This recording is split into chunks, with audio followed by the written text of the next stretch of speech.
Como Mortal Kombat revolucionou e mudou pra sempre a indústria dos games.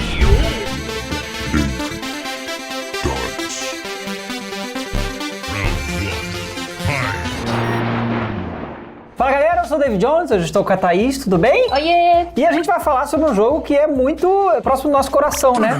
Mortal Kombat. E assim, Mortal Kombat ele é um jogo que existe há muitos e muitos anos, a franquia comemorou, sei lá, 25, 30 anos recentemente, e a gente joga desde criança, né? O que eu acho que talvez eu não devia ter jogado quando criança, Mortal Kombat. O Ed já falou isso pra mim em uma entrevista, que eu era muito nova pra ter jogado o jogo na época, né? Mortal Kombat 2. Na verdade, 8 de outubro de 1992, Mortal Kombat estava chegando nos arcades. E assim, naquela época, os jogos, eles eram mais voltados ali pro público infantil. Assim, por muito tempo, videogame era taxado como coisa de criança. Apesar de, obviamente, a gente tem a Nintendo e a Sega que faziam as coisas mais pra família e tal, mas videogames foram ficando mais complexos. E o Mortal Kombat, ele já chega após o Street Fighter, né? Street Fighter já era porrada. Só que o nível do absurdo que o Mortal Kombat traz pro videogame nunca tinha sido visto antes, né? É porque mesmo Street Fighter, ele tem a questão dos Hadoukens, os poderzinhos, né? Uma coisa um pouco mais fantasiosa. O Mortal Kombat, ele já traz aí os brutalities, os fatalities, o sangue jorrando na tela, cabeça voando, tripas, enfim. Um fatality, né, na época, era um negócio que simplesmente não existia. Não tinha isso, você arrancar a cabeça do cara, os ossos dele balançando, o sangue e tal. Na própria história, Mortal Kombat era morte, os caras matavam e tal.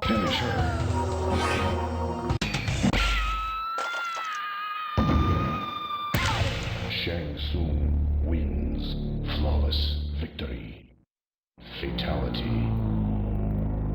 O jogo também, Mortal Kombat, foi um dos primeiros jogos da história a usar mocap, né? Que recentemente o Ed Boon revelou as filmagens originais do Mortal Kombat 1. O Ed Boon e o John Tobias, quando eles fizeram o jogo, eles usaram aquela técnica de você fotografar atores reais pra poder fazer os movimentos do jogo. Inclusive, os atores são lembrados até hoje. A gente tirou a foto com o ator Johnny Cage. Então, né? gente, deixa o fanatismo pra lá. Todo mundo quer tirar uma lasquinha daqui. Vamos aos fatos. Por que Mortal Kombat revolucionou? Porque até então não existia um indicativo de o quão apropriado esta obra seria para todas as idades. E com essa violência que o Mortal Kombat trouxe, o governo foi forçado a criar ali um tipo de classificação. Porque imagina, você pega aí uma criança de 6 anos arrancando a cabeça. Dando exemplo que eu joguei. Tô jogando lá. Aí os pais começaram a ficar loucos e cobravam ali do governo americano uma posição. Porque não tava sendo só o Mortal Kombat. Pouco tempo depois a gente teve o Doom, por exemplo, que também vinha muito ali. Violento também. Muito violento. E foi então quando o pessoal começou a se mobilizar, né? Aí nós tivemos uma iniciativa da Nintendo, uma posição dela, dizendo que assim, a gente não precisa criar um órgão regulamentador, porque a gente já censura os jogos. Tá, e o Mortal Kombat sem sangue, inclusive, que saía para os consoles da Nintendo, como prova disso.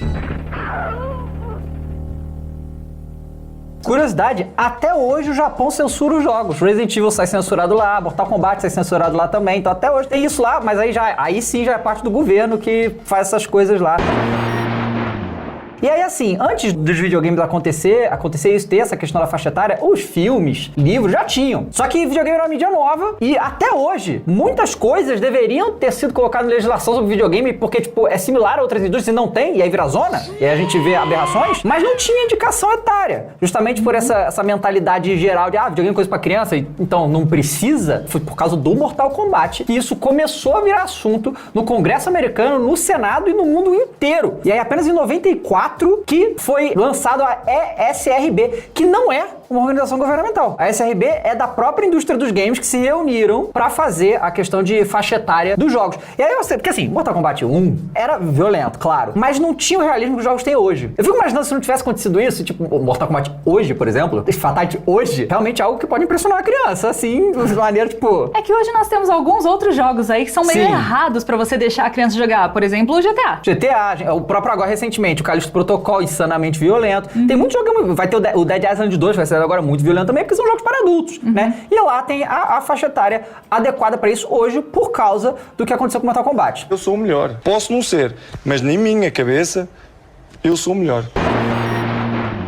E como a guerra nos consoles é algo que existe desde sempre, mas a mais quente que tinha lá no passado era a Sega contra a Nintendo. E até nisso elas brigaram. Pois é, tanto é que a SEGA, ela tentou resolver o problema aí da questão de classificação etária nos jogos, desenvolvendo o VRC, o VRC, que era o selo deles, só que a Nintendo falou que não conseguiu emplacar, porque como que a Nintendo ia colocar um selo da SEGA, que era concorrente dela na época, na capa dos jogos? Então acabou não vingando. Era só conversar, né? Era só se acertar ali e fazer um negócio neutro, mas não vai fazer. As reações dentro da indústria nos anos seguintes foram positivas e alegavam que a criação desse órgão regulador, na verdade, facilitou a vida dos jogos adultos e mais violentos, já que agora podiam ser publicados com selos que indicavam o que tinha no jogo e escapar de controvérsias. Apesar disso, muitos jogos se envolveram em polêmicas, como por exemplo Bully, Manhunt e o GTA San Andreas, por receberem classificação indicativas mais brandas do que deveriam. A ESRB, que é esse órgão, inspirou a criação do PEG na Europa, porque também não tinha lá, em 2003 e no Zero no Japão em 2002, além de modelos parecidos em muitos outros países.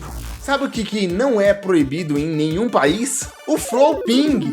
O Flowping é um aplicativo de alta performance que usa de melhorias de rotas na sua internet para resolver problemas como ping alto, perda de pacotes, picos de ping e até mesmo disconnects. Ele funciona como um GPS da internet que, através de um algoritmo de cálculo de caminhos, o aplicativo desvia de todas as que representam problemas, usando só as melhores rotas para chegar a qualquer jogo no menor tempo possível. O Flowping oferece sistema de melhoria de ping para mais de 1000 jogos, isso mesmo, CSGO, Valorant, LoL, Dota, tudo. Além disso, contamos com mais de 1.500 servidores ao redor do mundo para garantir a melhor qualidade para você. E o melhor de tudo, no plano de 12 meses você paga apenas R$ 15,61 por mês, cara. Tá valendo a pena, hein? E além de todos esses benefícios, você assinar o Flowping auxilia o Flow Games a continuar trazendo conteúdo de qualidade para vocês. Então você ajuda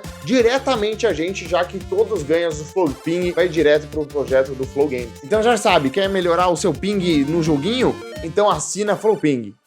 Uma curiosidade é que no Brasil nunca precisou acontecer isso, porque no Brasil já existia desde 1990 o sistema de classificação indicativo brasileiro, que apesar de não ser muito padronizado, já era utilizado pela marca dos jogos. E isso talvez fosse uma solução melhor, porque assim, eles têm órgão que regulam a faixa etária de várias coisas, né? Era só botar esses órgãos pra fazer também de videogame. Só que a gente vê a incapacidade de outras indústrias entenderem videogame, ela é histórica, então não fizeram. Era só jogar o negócio e... Mas não, teve que gerar toda essa polêmica. Eu acho bom que Mortal Kombat tem lá que é pra mais de 18 anos, né? Hoje em dia é muito violento, né? Então, depois que você tem um filho, as suas perspectivas mudam. Exatamente. Inclusive o jeito que você fala perspectiva. Mas, olha, eu joguei Mortal Kombat quando eu tinha ali os meus 5, 6 anos. Eu também. E realmente é muito cedo. Porque assim, tem todo um elo de familiar ali. Tem. Se você dá um fatality da Kitana na Sindel, você tá matando decapitando a sua mãe.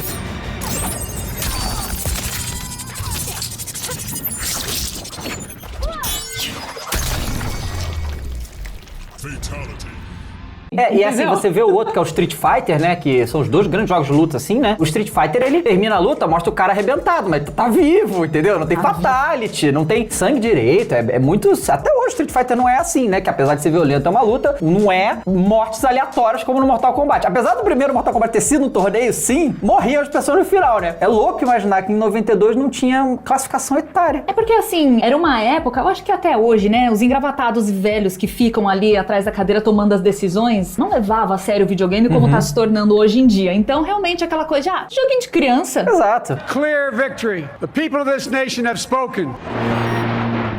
Outra coisa também que tinha naquela época que ocasionou também aumentar mais a pressão por essas regulamentações foram as questões de acessórios, né? Acessórios que simulavam armas, revólveres e tal. E isso foi também outra questão, a gente sabe como que é a questão das armas lá nos Estados Unidos. Então, isso também foi uma questão pra fazer. Mas Mortal Kombat, além de toda sua importância histórica, né, para os videogames, sendo um dos maiores jogos de luta de todos os tempos, mas franquias mais longevas de todos os tempos, também foi ele que fez a gente ter um sistema de classificação indicativa. Garanto que não foi a intenção deles, mas acabou acontecendo.